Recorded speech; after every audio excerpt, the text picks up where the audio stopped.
very fortunate. Kendall and the guys that stepped to the free throw line made the free throws at the end, and needless to say, was huge for us. They kept coming and made 3 of their last 4 threes, and a couple of them really deep. But the score was tied, and Harrison takes the ball to the basket and has a dunk. And we go down there, we have a 1-point lead, and Kendall steals the ball, goes down and scores. And we never went to the free throw line and made 2, never went to the free throw line and killing ourselves on this, and we'd usually make 1. But then Kendall looked there, 10 out of 11 from the free throw line is huge for us, and needless to say, we feel very fortunate to get the heck out of here. John was big for us, 9 points, 9 rebounds in the first half, ended up with 14 and 12. And John is so long inside, it's hard for guys to get many inside easy ones on us, but they just kept coming after us and kept coming after us too. It was an ugly game, but it was a hard-fought game. And to have a big-time year, you got to win some ugly games. Roy, you took a time out there right before Harrison's dunk. Did you set up a certain play coming out of the timeout? Yeah, we did set up a play at that point. John was an option. They did a nice job defending it. And then the other one, we had somebody set, Z, I think, set a down screen for Harrison to get him the ball around the foul line area. And, sometimes that ends up being a jump shot, but if you can take the ball to the basket, we won't take it. You're going back and forth like that. How much of a swing was it maybe to have Harrison's dunk be so emphatic? You guys seem to get charged up by that. Excuse me. It's drinking Sprite Zero so fast. I can't answer those kind of things. For me, it was just 2 points. I wanted to get our butts back and guard somebody.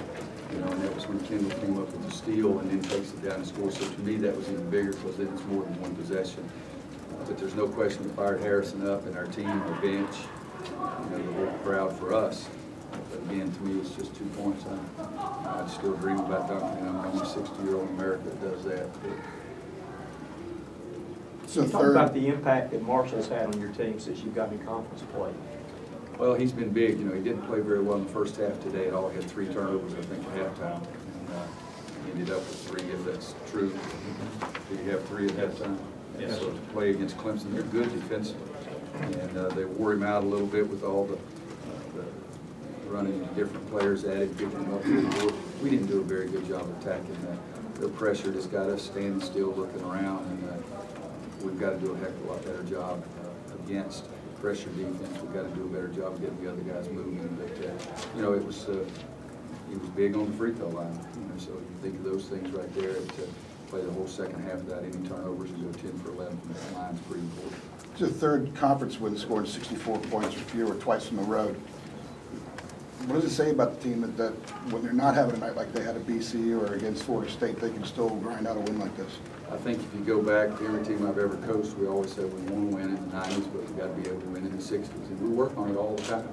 We don't work on playing ugly, but we work on half-court offense. We work on guarding people and trying not to give them a quick shot. So every team I've ever had has been able to do those kind of things. And except last year, we didn't do very much of anything at times last year. But for us, it is something that this week, there were 2 or 3 days in practice in the last week, not just this week, in the last week, that we worked on our half-court offense and we haven't worked on our break at all.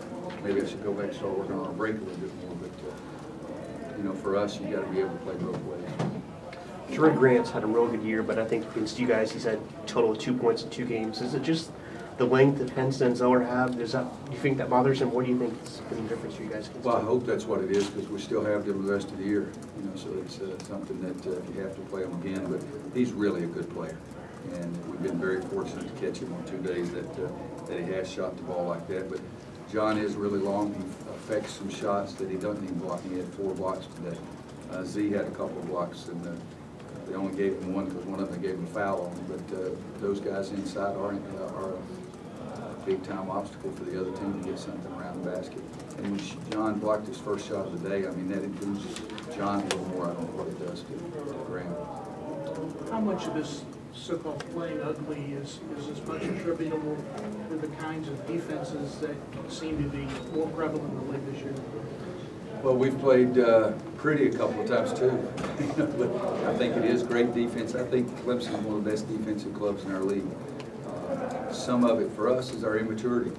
I mean, there were times out there tonight in the second half, we had 3 freshmen on the floor, and John was a sophomore and he was out there. So for us, some of it is immaturity or inexperience too, but give Clemson's defense credit for it. You look at, they hold people down, they're scoring down. You don't score a lot against Clemson, and there's a reason for that. If they have an advantage, they try to run the ball. If they don't have an advantage, they run some plays, and that perhaps holds it down a little bit, but the biggest thing is they really do a nice job of guarding. How about your defense today? I wasn't pleased. I like it around the basket when they're threatened and feel good that they shoot 34%, we shoot 37%, so I'd say probably both defenses beat the offense today. Roy, you've come out of a pretty tough stretch here with 3 wins in 4 games. How do you feel about heading back home with that? Well, I feel good heading back home with a win today. I don't know. I still think about what happened 3 or 4 games ago, but everybody made a big point about this 4-game stretch. I even told our team yesterday, hey, people are making something about this 4-game stretch, and this is the last one. But we're going to play some more games after this. I've always said you got to play the whole season. This was, 3 games out of 4 on the road. Some tough people that you played. Even playing a really, really good Florida State team at home. But we still got to play Tuesday and Wednesday of this week too. So if they're going to give us a couple of weeks off to go to the beach and lay on the sand, I'd rather do that. Anybody else? Players were upstairs in the locker room?